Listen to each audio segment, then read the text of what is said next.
todo mundo aqui vai dançar. Gaiteiro.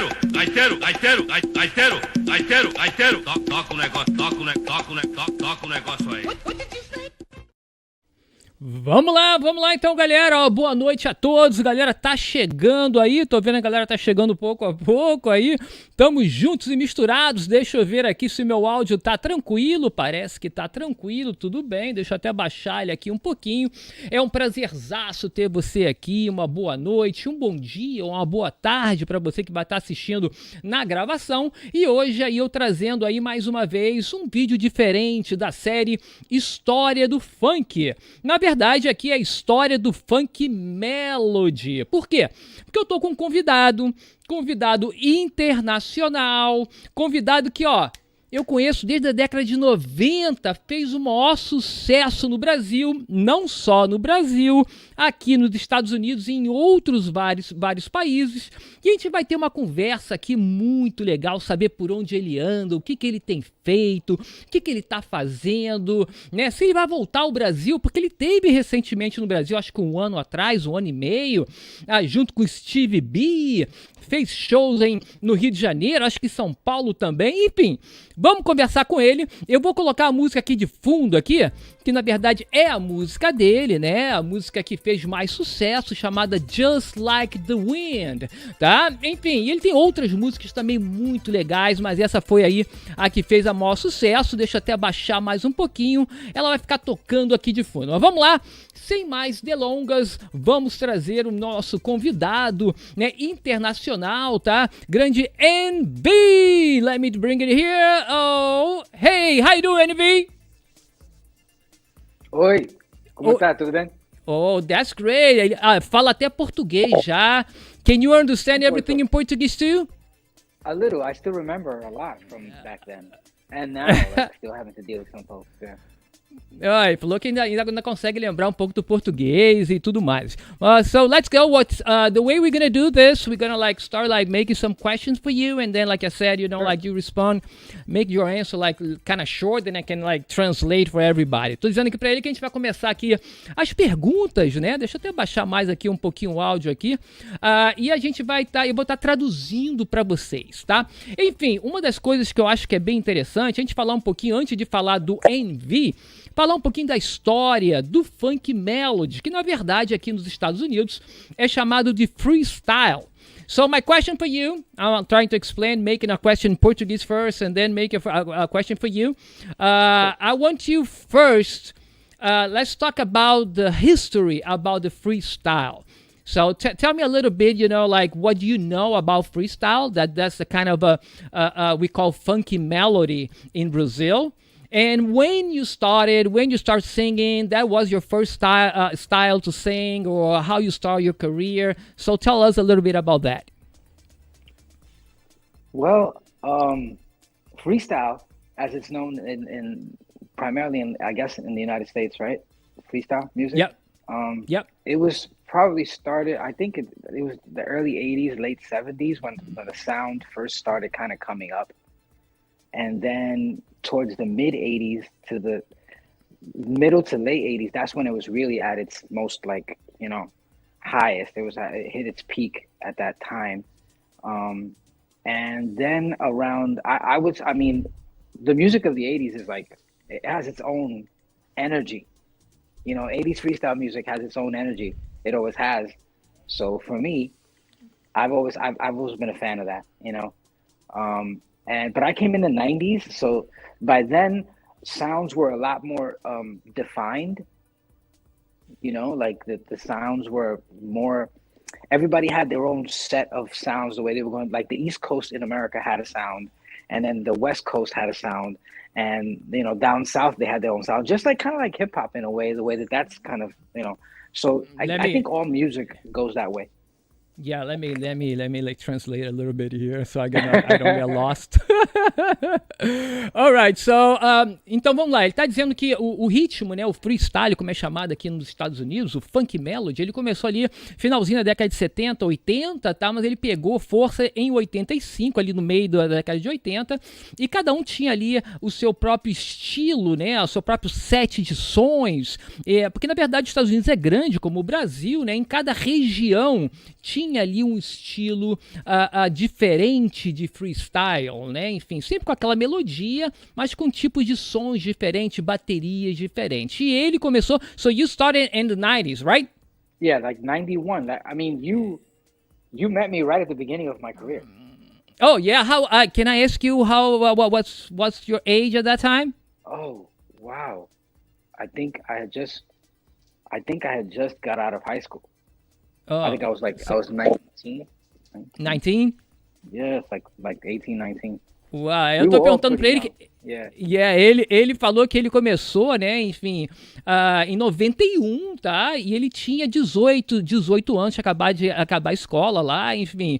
E foi a vez que ele foi no Brasil, porque ele teve no Brasil, né, em 91. We were in Brazil, like, the show was in 91 or what? 91, yeah, September. 91, oh my God, September 91. Foi em setembro de 91 que a gente trouxe, né? Na verdade, eu participei, né, disso. Eu era o tradutor, mas na verdade eles vieram pelo meu intermédio, junto para uma empresa chamada Spotlight na época. E veio o Envy, veio o Reinaldo, veio o Tony Garcia, tá? Enfim, e aí que veio esse sucesso que a gente já tocava nas rádios no Brasil. So tell me a little bit. Oh, yeah, that's the picture. Olha lá, tô eu lá, ó, de camisa branca, eu tinha cabelo ainda, gente, olha lá. Tô eu lá, esse é o Envy lá novinho, o Reinaldo, os dançarinos, o Tony tá lá no cantinho. Yeah, that's great, that's awesome, man. So, muito legal. So tell me, how was, like going out, you saying that you started in 91 and let's say that was your first big shows in Brazil. Oh, look that. Yeah, look at that. Yeah, so how was? Because you were pretty good, man. You did an awesome show over there. Tô perguntando pra ele como é que foi, né? Já que ele começou em 91. O show no Brasil foi em 91, em setembro, né? Como é que foi pra ele ele começar já a carreira com o maior sucesso, né, no Brasil e começar já fazendo show. So let me know, how was for you? Was it scary for you or was like normal? How was? It was, well, I mean, no one told me it was going to be the way it was. You remember how it was. It was like people at the airport. It was people at the hotel waiting for us, right? No one warned us that it was going to be that way. No one said, hey, the billboards are going to have your face on it. They just said, hey, we're going to Brazil to do some shows. And to be honest with you, Pedro, I don't know if you remember, but we were supposed to only be there for 2 weeks. Yeah, I remember. And we ended up staying for a month. Yeah. So that's how many shows, it just show after shows. There were times we did 3 times a show, 3 shows a night. Remember? Yeah. Like the nights. Thing is, that time, we booked you guys for like, I don't know, 20 shows or something like that. In the end, we did almost 50, I think. Yeah. So, was crazy. Ele tá dizendo que, na época, né, ele foi recebido no aeroporto por fãs, a foto deles nas revistas, né, enfim, e a gente tinha feito ali 10 shows, sei lá, 20 no máximo, era pra ser uma semana ou 2, acabou um mês. You have all of that? I have the Furacão 2000 newspapers. I have them somewhere. Ele tá dizendo que ele ainda tem o jornal da Furacão 2000 da época, com fotos, com tudo que ele tinha lá. Que ele saiu lá. We still have quite a bit of stuff from that time. The records, I kept everything. I have everything in great condition too. Oh, that's nice. You need to send me some copies of that. It would be awesome. Yeah, Ele tá dizendo que ele tem tudo guardado com ótima qualidade lá. Yeah, this was a trip that we did to Brasilia. I don't know if you remember that one. Ele foi para Brasília também, ó. We performed for the government there. Ele fez um show pro governo lá em Brasília, tem fotos. But you were in everything. You were all over everything there. How many trips you already did to Brazil? Quantas vezes já teve no Brasil? in the 90s, I did 3, and since then I've done 2, so about 5. Então são 5 vezes que ele já foi ao Brasil, 3 vezes na década de 90, né? E mais recentemente 2 vezes. Between us, I just got notified from my manager that we're trying to close something for October over there. Aí. Só aí, vai acontecer show aí em outubro no Brasil, então fiquem ligados aí, né, que em outubro a gente vai ter NV no Brasil fazendo shows, tá? Então isso vai ser bem legal. Mas so, tell us a little bit more, you know, like for the first song, you know that we had like a kind of a confusion, was not because of you, but more because of us in Brazil, because, you know, all the records at that time, we have like Tony Garcia, featuring, you know, someone, and then the song.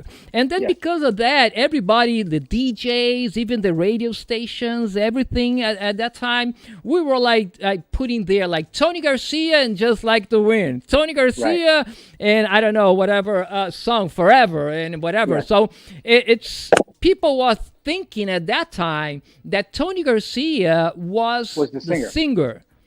And he was a producer. So explain to us a little bit about that, you know, like you were expecting that confusion? That was a kind of normal here too in the U.S. or was something that only happened in Brazil? Just let me do the same question in Portuguese. Sorry. Vou fazer a pergunta em português, tá? Eu tô perguntando pra ele que na época, tá? A gente tinha o Tony Garcia, que era o produtor, e tinha o Tony Garcia apresentando um cantor e a música, tá? No caso, a gente tocou a música no Brasil como Tony Garcia, Just Like the Wind, Tony Garcia, Forever, e qualquer música lá que tem várias de sucesso, né? A gente não se ligou, porque o nome do Tony tava maior, mas tava escrito ali embaixo, Tony Garcia apresentando NV, apresentando Reinaldo. E acabou que o Tony Garcia pegou o nome, vamos dizer assim, maior. Eu tô perguntando pra ele se isso também aconteceu aqui nos Estados Unidos ou foi um erro nosso, né, como DJ no Brasil, das rádios, somente no Brasil. Go it. You can do it, man. Well, I mean, to be honest with you, this to me has always been probably a little simpler than people want to imagine it, okay? I think that, and I don't know this for sure because there were artists before me. I wasn't the first artist on High Power Records. So Just Like the Wind was recorded before I got there. You know what I'm saying? It was recorded with a completely different artist. And I think that what the label wanted to do was to keep changing the artist like Menudo, so that they could stay relevant and the artists can just be interchangeable. So I think that when go ahead. Ele tá explicando, gente, que na verdade o que aconteceu, né, enfim, é que a gravadora, né, no caso ali High Power Records, que era a gravadora que saiu lá, o Tony Garcia e por aí vai, né, eles queriam, na época, era uma coisa comum você trocar o artista. Então, na verdade, Just Like the Wind, a música que fez mais sucesso dele no Brasil, ela foi cantada por um outro cantor inicialmente, depois foi ele. Então era normal essa troca, tá? Enfim, por isso que eles botavam, né, o Tony Garcia maior e por aí vai, porque eles queriam ter o controle. Isso aconteceu com o Menudo, isso aconteceu com vários, na época era uma forma, até mesmo porque a gente não tinha internet, não tinha live, não tinha isso tudo. That's right. It was easy to get away with things because there was no internet. There no internet, nobody to, you know, no overseer, nobody like you or me. We couldn't just get on and tell the truth. But at the same time, look, I'm a man now. Obviously, the little boy that was there is gone, and I have my own businesses, and I understand how sometimes, you know, you could be a producer of something and feel like it's not yours because it's going to be the artist that represents that. You know, I think that Tony Garcia kind of revolutionized that when he started putting his name on those records. When he started saying presents, it started giving him the clout that he wanted from it, you know? So in many ways, you know, that's kind of the way the music business was. You know, it's unfortunate, but you just said it before. That's, you know, there was no way to fix these things, you know? So I appreciate the fact that you let me come on and just talk about it. Like, you know, like we know, like what is the truth, you know? Yeah, cool. And then I'm showing here one of the NV. You see High Power Records, and then you have Tony Dr. Garcia featuring NV. And this is Girl You Hear Me Crying. So Right. this is one of the songs. So just so people see, só para vocês verem, gente, que a capa antigamente era assim, né? O rótulo do disco. Então ali tá escrito Tony Garcia apresentando o NV no rótulo ali, tá? Enfim, só para vocês verem ali um pouquinho do que, né? Como é que era, né? Os discos na época, né? Muita da galera não vê. So, tell us, you know, like, what happened after you came to Brazil? You did all those shows 3 years. Okay. You starting getting more, like I'm saying, you start doing more music. You know how that you Just like how real your quick, career began. Just to answer your question. Yeah. Before, okay. So I think that, like, honestly, what ended up happening for High Power Records was that when I came in. I if you remember the guys, I came in with my friends. Yep. You know, these guys that I grew up with, we all became very close, you know, my friends. And so we already had a really good chemistry. We had already gone to clubs and we performed together. We were already so you're saying with the dancers and Reinaldo and Right. Reinaldo? Yeah. Well, Ele tá falando que toda a galera Ronaldo era had amigo. his own, yeah. So but Ronaldo was in another state. He lived in Connecticut. So we didn't really get a chance to rehearse with him much, but he was, you know, doing his thing. As far as me, when you asked me how we came so prepared, it was because we really rehearsed and prepared for everything that could happen, you know, including, and if you remember this, I would make it a point to sing the song live everywhere because I knew of the confusion that Tony had already started with the name. Yeah. And the people that already said, "Oh, wait, is that your voice or is that the guy before you?" And I was like, "Well, this is my voice right now." Yep. You know, so let's do that. You know what I mean? And that's how this worked.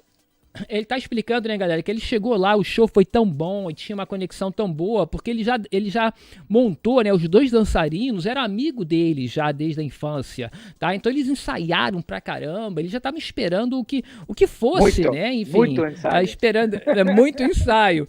E aí ele queria, né, eu que fiz televisão com ele, a gente fez Angélica na época, que era Manchete, a gente fez vários programas de televisão na época, e ele queria fazer ao vivo, né, cantar ao vivo, até mesmo para mostrar a voz dele, porque muitas das pessoas tocavam a versão antiga, que não era a voz dele, mas vocês sabem que naquela época, década de 80, 90, tudo era, né, no playback, né? Enfim, ninguém fazia nada ao vivo, mas ele tentava ali cantar em cima, né, sobrepor ali a voz dele para que ele pudesse, né, divulgar ainda mais ali, porque ele é realmente cantor e ele tem uma voz ótima, enfim, até melhor do que do outro, mas enfim, vamos continuar. Tell us about your Yeah, ok. Ele falou que gostou do que eu falei. Ele tá entendendo o que eu tô falando. Tem que tomar cuidado com isso. Mas vamos lá, let's go. So, conta pra gente um pouco das novas músicas, né? Você teve pelo menos aí umas 2 ou 3 músicas que a gente ainda tocou no Brasil também, que fizeram bastante sucesso. Elas também fizeram sucesso aqui nos Estados Unidos. Como é que é? So, I'm asking... about the new music. New music about Just Like the Wind. You did that one, and then you did other ones, like 2 or 3 more music. We play in Brazil too, so you know they were great. Yeah, great songs too. They were huge over there too. But I'm saying they were the same thing here in the U.S. Is different. How different is, you know, like your fans in Brazil that I know that is like huge, but from here, from the U.S. You know, like I know like the culture is really different, and that makes the fans really different too. Yeah, it's hard to equate that because I feel like the last time I went to Brazil, the people were still very into funk antigo. They were into it. In America, there are pockets of that. but I feel like it's almost harder to, not harder to find the people, because we're all connected online. But I think maybe as folks get older, maybe, the less of them come out, maybe they go to the bigger concerts. And I don't really work with huge promoters because I don't want my fans to pay hundreds of dollars. You know what I'm saying? Like $200, $250 a show, that seems crazy to me. That makes it hard for everybody to show up. You know what I'm saying? But I think the crowds here are like smaller than Brazil, because we did show over there. They had like, I don't know. I think the last show that you did with Stevie B and all of that, you have like thousands and thousands of people. So yeah, I think the venues here is different. We have big venues here in Orlando and all of that, I know. But I'm saying in Brazil, I think was easier to the crowd to get in, and you have like 10,000 people watching a show. Yeah, no, that reminded me of the old days. Yeah. That's exactly what that did.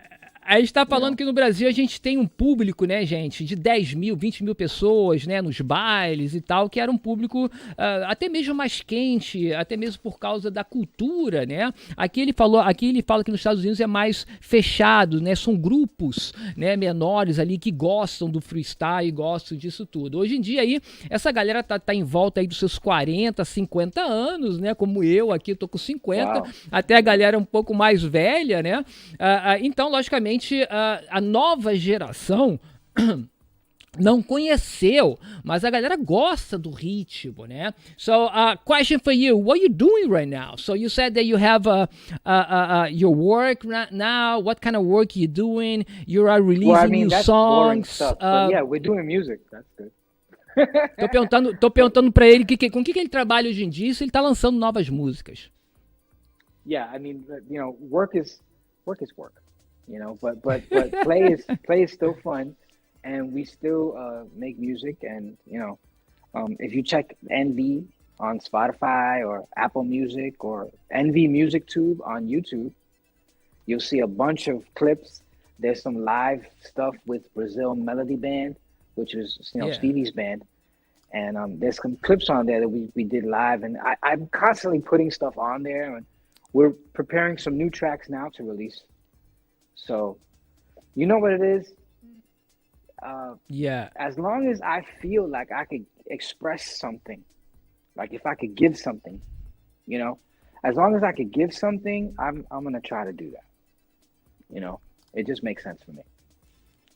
Cool. That's really, really good. Muito bom.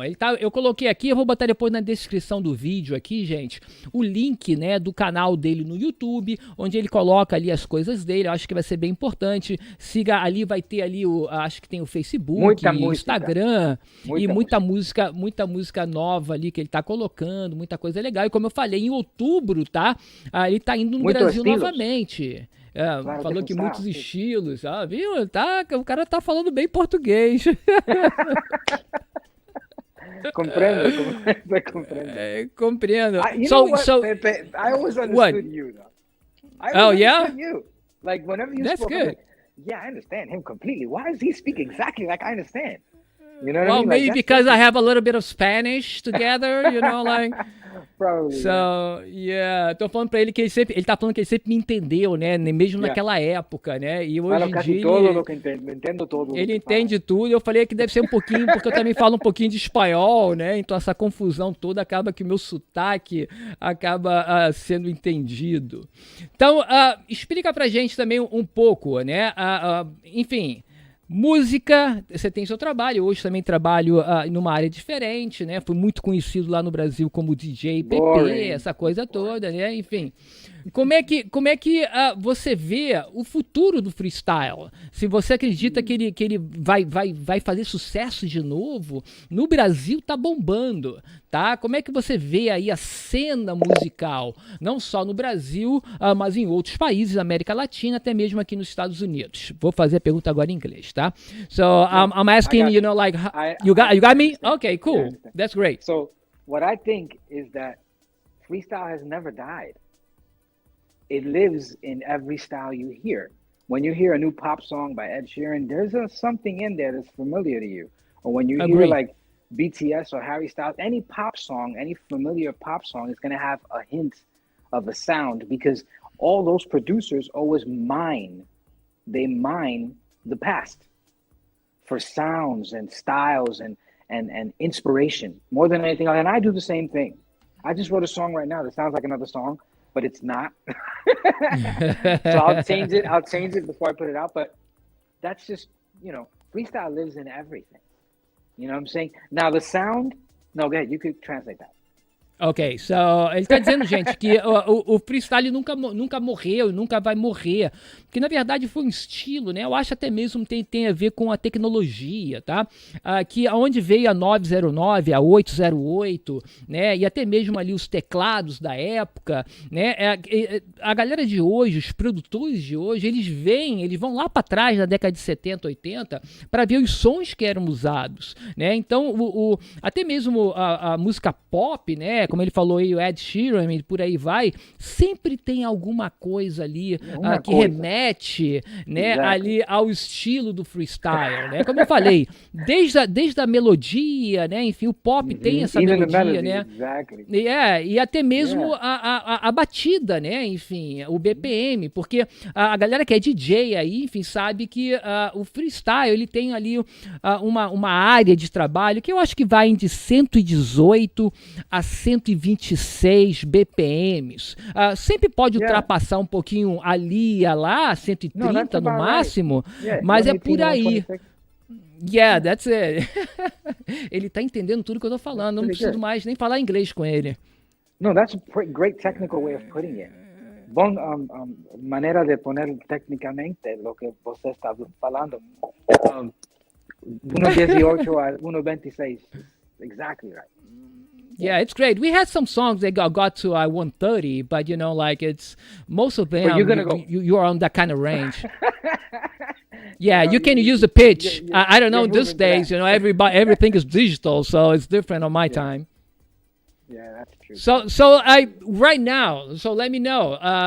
How many shows you're doing? How your career? We want to know. So we know already that you're going to Brazil in October. That's awesome. I don't think I'm gonna be able to do it, but I will be there with you and whatever, So tell me a little bit of the shows here, because I saw on your channel that you're doing shows in the U.S. too. You do all the time. Yeah. So how that is working? Tell us. Well, I mean, it's been a lot of fun. Reconnecting with all the fans and people that bought the album, and people that have seen your face or don't know the song but have never seen your face, and you can put that together for them. I mean, it's just been, to be honest with you, I mean, that's the only reason I do this, Pedro. If it wasn't for that, if it my goal has always been to meet all the people that bought the album. Or if you bought any of my music and you followed me, and some of these folks, they teach their kids the music, and then their kids grow up knowing the songs. It's different. It's like, it's so special because it's personal now. You know what I'm saying? Before it was so big because we were young and everything was huge, but now it's like when I meet somebody that says, "Hey, I used to listen to you in high school." I was like, "Wow," like I had that effect, and that's just, it blows my mind. Yeah, that's really cool. Eu perguntei pra ele, gente, como é que ele se sente, né, hoje em dia, quantos shows ele tá fazendo, como ele tá fazendo, porque ele faz muitos shows aqui nos Estados Unidos também, e ele tá explicando, né, que é muito legal, vamos dizer assim, a missão dele é continuar botando música, é ter esse contato com as pessoas. Muita gente escutava a música, mas não tem a questão do rosto do cantor, né, porque na época era diferente, década de 80, 90, então é muito legal ele ter o contato agora com os fãs, né? Enfim, a galera poder conhecer a pessoa, o cantor, a pessoa realmente que canta aquela música que a pessoa dançou, curtiu tanto por tantos anos. So, you think, like the age that I was talking about, 40s, let's say 30s to 50, is your range of people that are going to your shows, or you getting a lot of people that are younger too?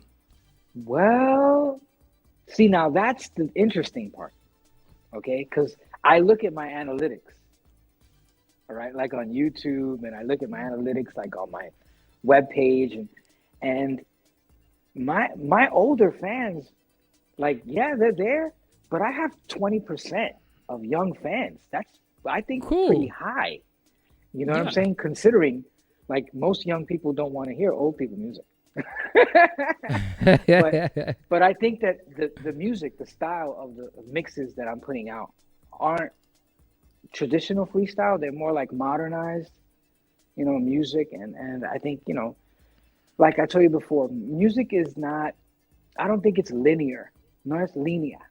It's like you're creating, right? So you're going to go from this dot to that dot to that dot, and then at the end you look at your picture and go, "Wow, that's what I made."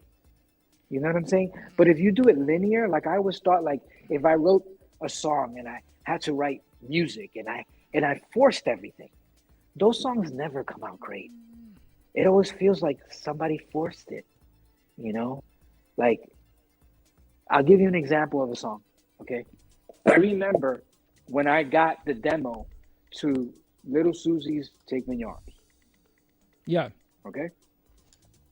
And the vocals were somebody else, okay?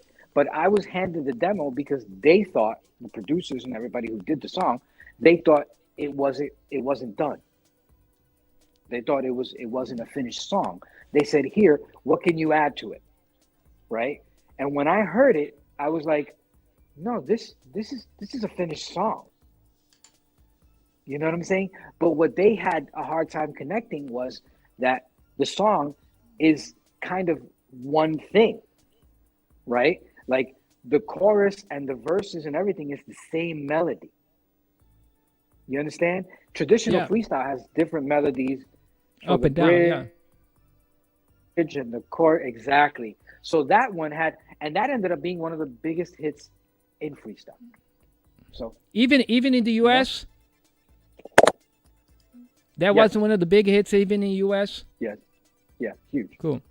Então eu perguntei para ele. Biggest hit in eu tava perguntando para ele sobre os fãs, né? Enfim, se os fãs ali estão mesmo dentro daquela casa de 30 a 50 anos, né?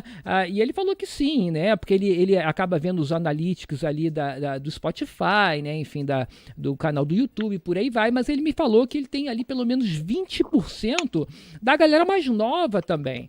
E aí ele estava explicando, né? Que na verdade o freestyle, né? A música em si, ela não é uma coisa linear, né? Enfim, então ela tem altos e baixos ali, ela tem a melodia, a batida, ela acaba que não tem, vamos dizer assim, ela é fora do tempo, ela não tem uma coisa assim, até mesmo eu pensando aqui, se a galera parar para pensar exatamente, hoje as músicas são piores. Por quê? Vou explicar.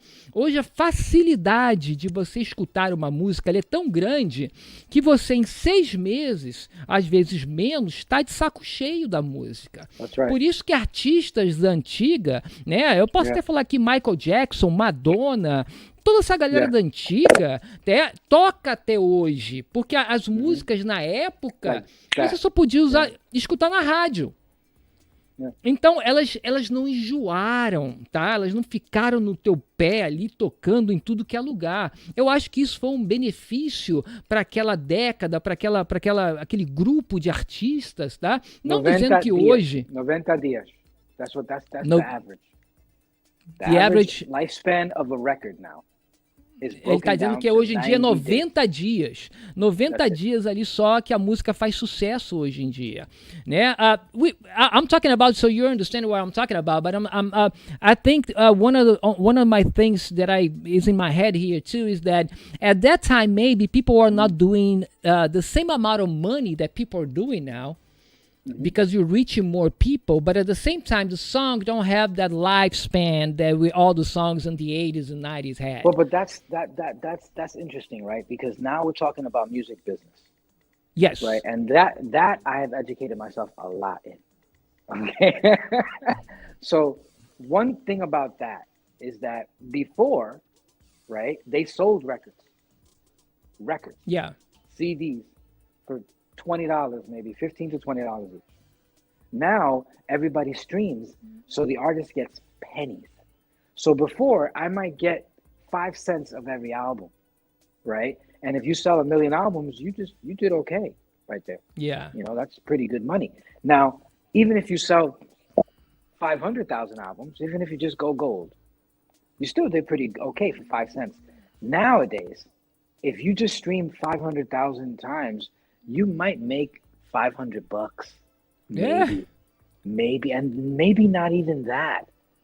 You know. So what you're saying that maybe in the past was better for the artist? Oh, it's not. Yeah. Look, now it's better for the independent artist, me. Okay. Right? Because I am Noel Valei Music. I release my music however I want to. I own most of it. I own my publishing.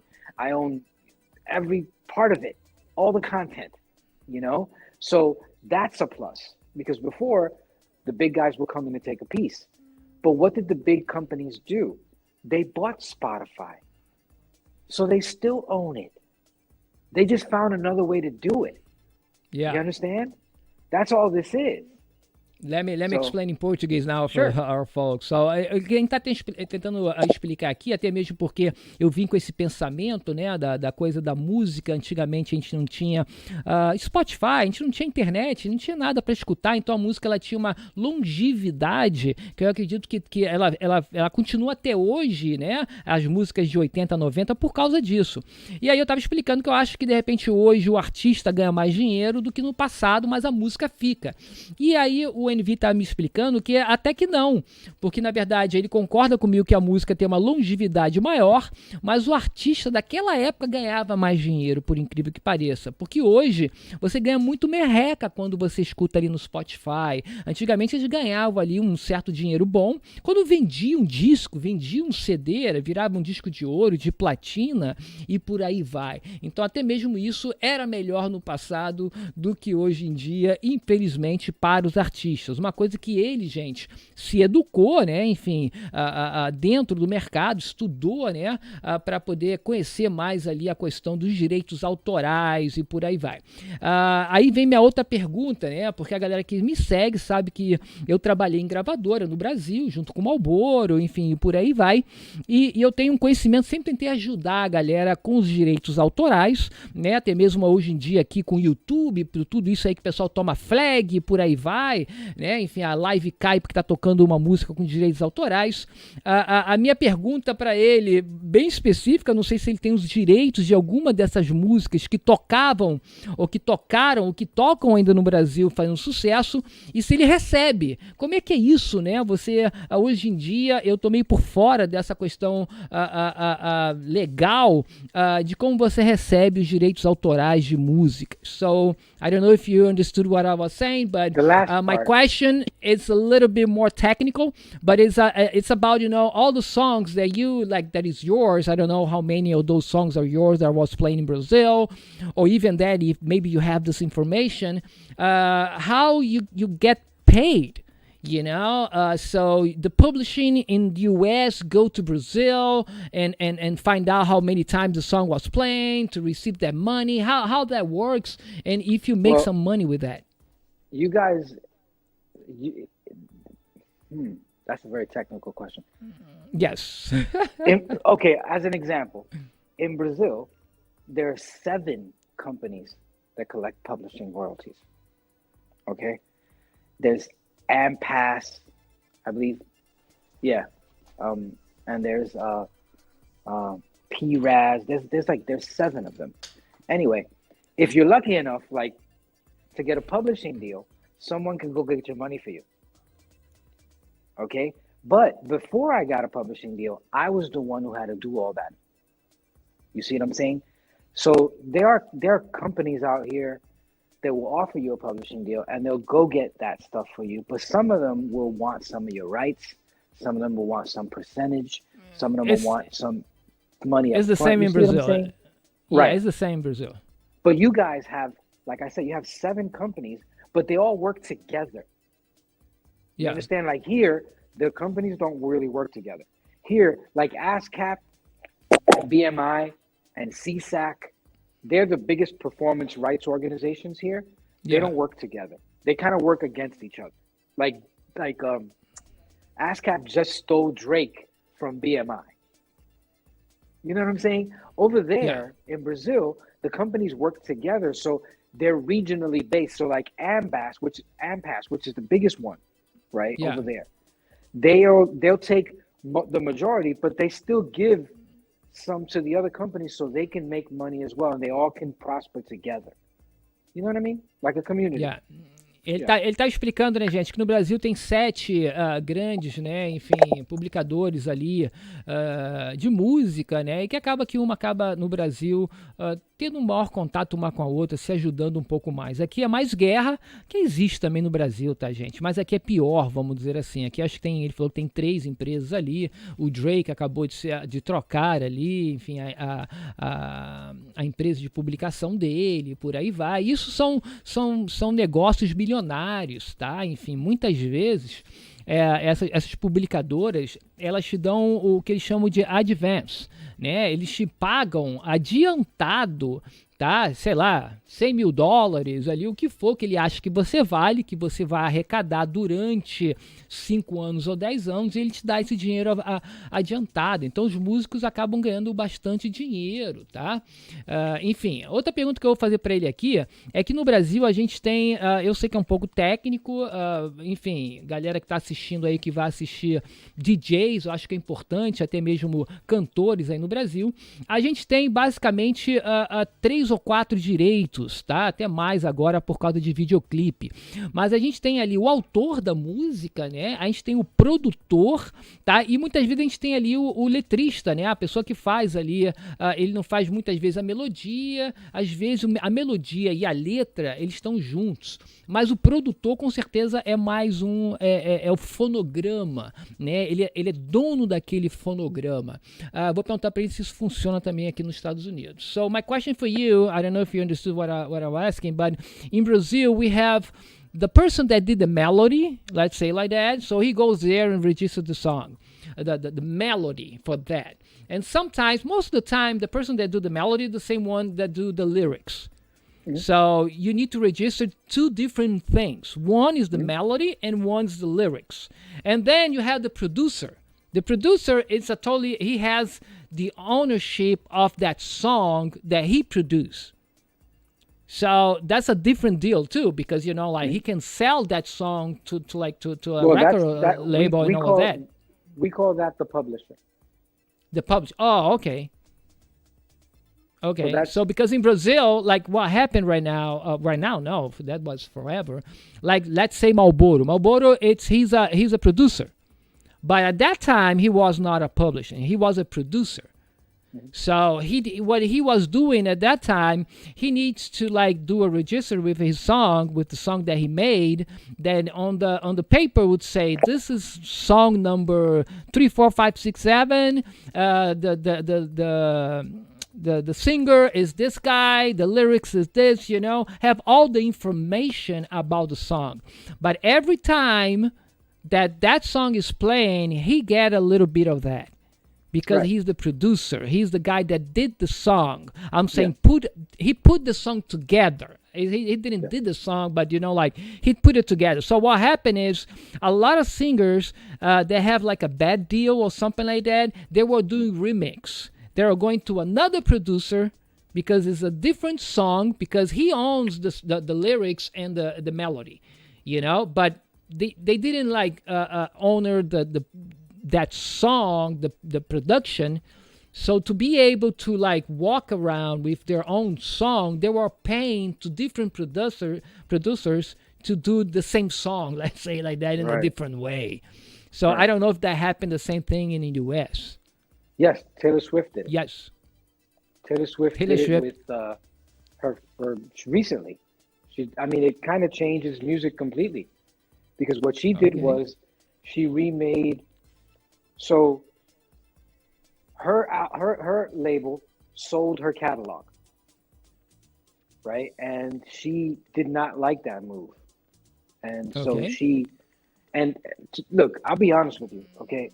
I tried to buy my catalog. These companies, they're not in the business of selling content.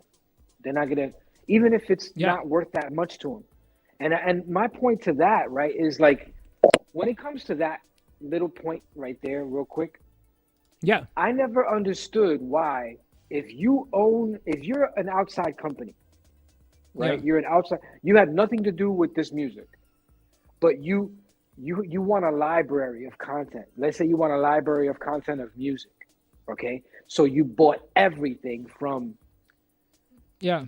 Samantha Fox to Rick Astley to Envy, right? You bought all that 80s stuff, all that 90s dance music. Let's just Yeah. say, okay? Why would you alienate? You know what I mean by alienate? Why would you make an enemy of the artist who is going to help you make money from the catalog? I never understood that. I always thought that if the people work together, then everybody wins. But why would you make an enemy of the artist? You understand what I'm saying? There's enough money for everyone. There always was. The lie was telling artists they had to fight amongst each other, or telling producers that there's percentages for everyone. That the music business has always been the same. The people are the ones that made it more difficult than it is. Ele tá me explicando, gente, que acontece a mesma coisa nos Estados Unidos. A Taylor Swift até fez agora recentemente uma troca também de todo o catálogo dela de músicas, porque, enfim, o cara, ela fez um negócio que ela não gostou e acaba que quem tem o catálogo, né, acaba podendo fazer o que quiser. Mas como ela é dona da música, ela pode refazer a música com outro produtor, só de fazer um novo catálogo.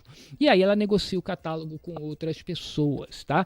Então, cada vez mais os artistas também estão procurando até o próprio catálogo, tá? Eu acho que isso aí é uma das coisas que artistas como a Anitta, só artistas mais recentes, né, têm esse conhecimento maior. Até mesmo porque, eu não sei, I don't know if you know, but Marlboro, he has a publishing company. After, let's say that, he saw that, you know, like you can make a lot of money, you know, not only owning the, you know, like the song, but he has like all the rights. You know, people register their melody and their lyrics with him too. So in Brazil, I don't know the percentage here in the US, but over there can be like 25% of your song. Yeah, that's about right. Yeah. Is about right. So yeah, so here it's the same thing. If let's say you have one writer of the lyrics and one composer of the music, they each get 25%. And then each of those people should have 25% publishing, which makes up the 100% pie. You understand? Ele tá falando que é a mesma coisa aqui nos Estados Unidos. 25%, 25% né? for the composer in publishing and in composition, right? Because you're publishing your composition. You made the music, you made it, you get credit for that, and now you're publishing it, you're getting credit for that. I wrote the lyrics, I'm getting credit for that, and now I'm publishing them, and I'm getting credit for that. Yeah, what is amazing, because I'm old, I'm thinking about Prince. He was one of the first artists to say, hey, stop that. I don't care about that. I don't want to make no more deal with record companies and nothing. He was one of the first to say, hey, I'm going to be like independent and I'm going to do my music. And you know what, real quick, okay? Yes. Because I have to, because we're Star Wars heads and we didn't know that, okay? My Star Wars stuff is like right down there. Right down there. Ele é fã do Star Wars, gente. Down there. So I got to tell you this real quick, okay? So yeah, I love Prince, okay? But none of us, including Prince, could do any independent music if it wasn't for George Lucas. Okay? Who made... Explain why. Ele tá dizendo aqui que, gente, eu tava falando pra ele sobre o Prince, né, que ele foi um dos primeiros artistas ali a largar as gravadores e fazer música por si só e falar, eu sou independente. Ele tá dizendo, como ele é fã do Star Wars, né, enfim, ele tá dizendo que ninguém, né, enfim, a gente tudo deve ao George Lucas, que ele vai explicar o porquê aqui sobre direitos autorais. Explain to us. Before George Lucas, special effects were wires. Sounds were special effects that we could get from our computers, like for over 40 years, the same thing, like a dog, a cat. You just press the button, that's what it was. He revolutionized digital, not just digital visual, digital audio. Okay? The sound, THX sound, right? The surround sound, the whole idea of digital sound came from George Lucas. So we make music at home. Okay, I live I live in the old RCA building where they used to make the old phonograph. That's the building I live in right now. Okay, so I record music in the old RCA building, and that's because of George Lucas, because he made it so we could do this at home. Because he knew that the way they did. Galera, ele está explicando que o George Lucas foi o primeiro a digitalizar as coisas, os efeitos, né? Galera da rádio antiga, a gente fazia efeito, né? Com alguma lata, com algum cabo, com alguma coisa para fazer efeito. Ele revolucionou, ele foi um revolucionário, porque é ali que ele começou a fazer as coisas digitais, e hoje a gente consegue fazer música, né? Enfim, em casa, né? Visual, não hoje em dia. Audio, yes. Visual, toda a parte de áudio e vídeo. So, I know we are going to another, getting to another, kind of level, but I need to ask you about this, because, you're so, amazing artist that, doing songs since, the 90s and all of that, and now we see AI. What do you think about AI? Now you can make music even without knowing about music. How crazy is that? Galera, tô perguntando pra ele, né? Enfim, já que ele é um artista, né? Que a gente tá conversando tão tecnicamente já, e a galera sabe que eu gosto de AI, eu tô perguntando pra ele aí o que ele acha, né? Enfim, já que ele falou até mesmo do Jorge Lucas, de toda a tecnologia, a digitalização de todo o processo musical, e até mesmo de efeitos e por aí vai, o que ele acha do AI hoje em dia? Que você pode fazer música até mesmo sem ter conhecimento nenhum de música. What do you think about AI, man? I think that it's a good thing or it's a bad thing? It's a little bit of both. Oh, like everything. Well, yeah, but this one could potentially be the end of everything. And I'm not talking about like Terminator. I'm not talking about that. I'm talking about at this point, we have deep fakes. Yes. So you've got people putting out bad information, and now you've got people putting out like Eminem songs about cats, which it's not really him, but there might be people out there who believe that, and then there's going to be people who try to capitalize and make money off of that, and that's where things get a little sketchy, right? Because when you have a likeness and you have a brand and you're trying to market something, you don't really want someone coming in and messing with that and making it look false or fraudulent, So it's gonna be a wait and see for me, Pepe. I'm gonna have to wait and see on this one. Okay. Personally, I'll use it. You know what I'm saying? I'm not gonna tell you if I have already. but not on art. Not on art. Yeah, eu posso dizer que a gente está vivendo em tempos loucos. We living in crazy times, with all this AI. You don't know the half of it, bro. Yeah, and I'm glad I'm still alive to be part of it, because I think everything that already happened since we started, let's say you and me in the 90s, we only had TVs and radios. In these days, we have YouTube. We're doing this live. You can have your own TV station. TV now, the biggest TV channel in Brazil called Globo.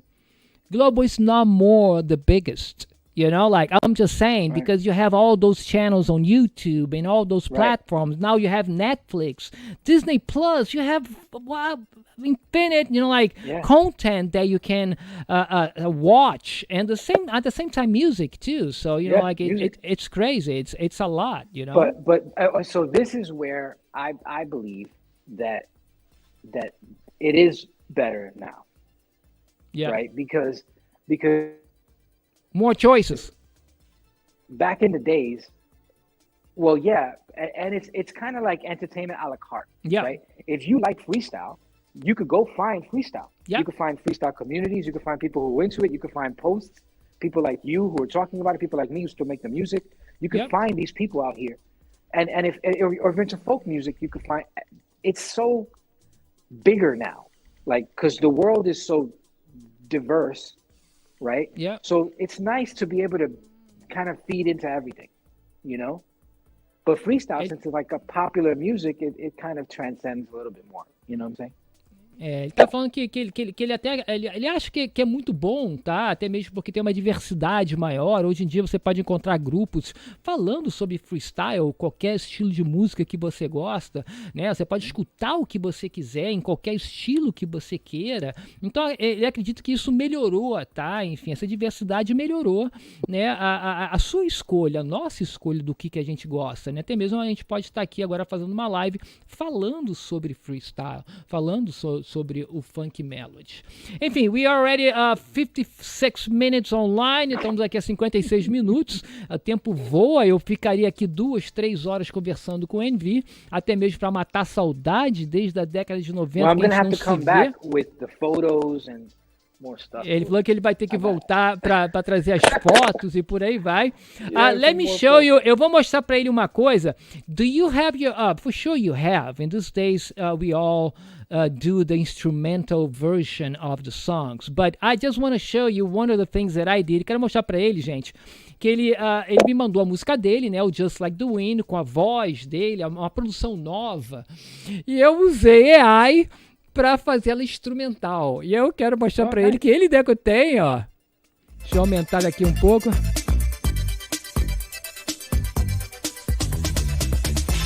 Totalmente instrumental. Oh, nice. So, yes. Yeah, crazy. Just to let you know that, I use AI. You said that it was wrong, you loving me loving you. But you had a desperate heart, and so did I. Dreams that we made. Yeah, I use AI to take your voice out, and what is amazing is like what I did too, because I'm pretending to do my own version of your song with your voice. I told you already that I want to do a video clip, so we're gonna do that together for sure. But this is amazing. That's why I love technology, whatever AI or whatever kind of technology. But look this. This is crazy. You're going to be like, oh my God. Look that.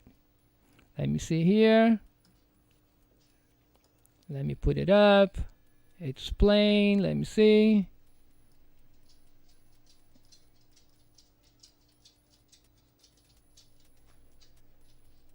I have your acapella.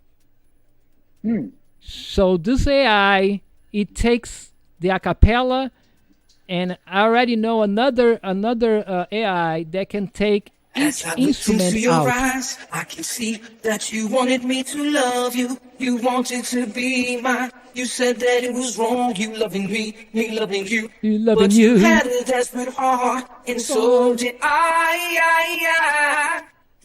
Yeah, I'm a big fan. So yeah, this is amazing what we can do. I could send you the acapella though. Yeah, sure. But I'm just saying, I was having fun here because I still have I can show you stuff that I have. This is crazy stuff, man. Well, let me show you this. Let me, 1, 2. Okay, get here, video stuff.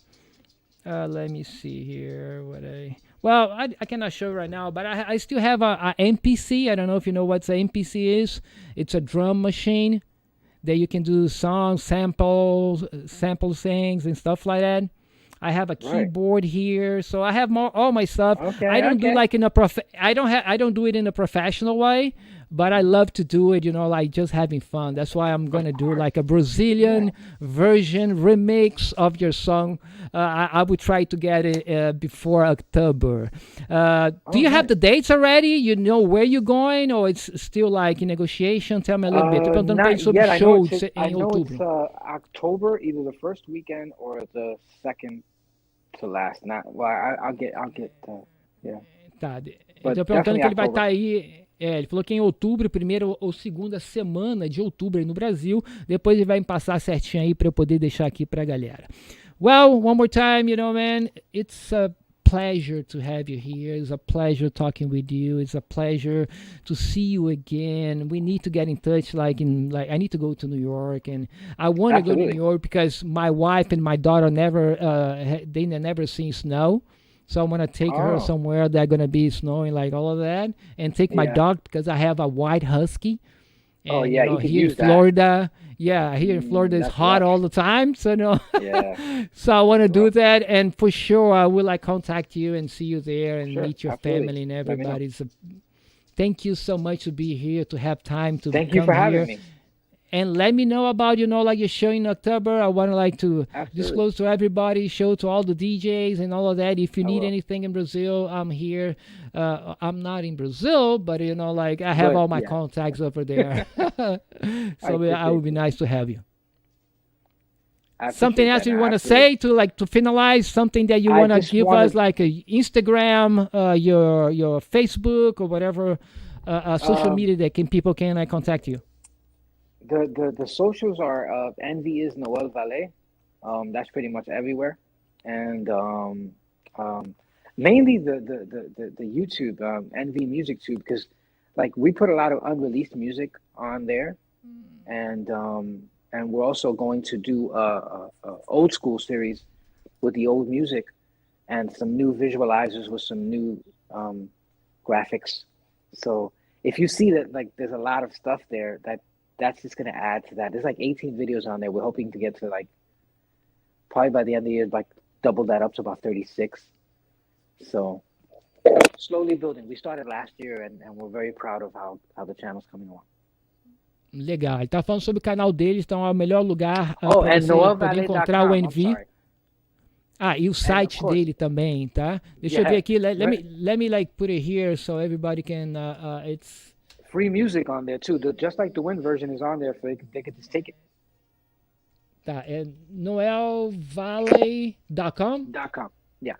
Ok. Vou botar aqui o site dele, gente. Que o site dele vocês podem baixar a música dele também, tá? noelvalei.com, tá? Então a galera querendo aí, você pode baixar e vai ter mais informação ali, não só do canal do YouTube, mas também da agenda de shows dele. De repente você tá aqui nos Estados Unidos e quer ver um show grátis, dele. there's free shows, É, free music there. e as músicas grátis que você pode baixar lá também. Enfim, no, one more time, it was a pleasure to have you here. Please stay online here with me for a second. I'm gonna end the stream, and then we can just like hang out a little bit, just Absolutely, talking right? me I and got you. All right? All right, see you. Galera, obrigado mais uma vez. Obrigado, Noel, aí por estar aí junto com a gente, tá? Enfim, vou encerrar a nossa live. Muito obrigado pela sua presença. Tamo juntos e misturados, como sempre, juntos e conectados. Fui, galera. Tchau, tchau.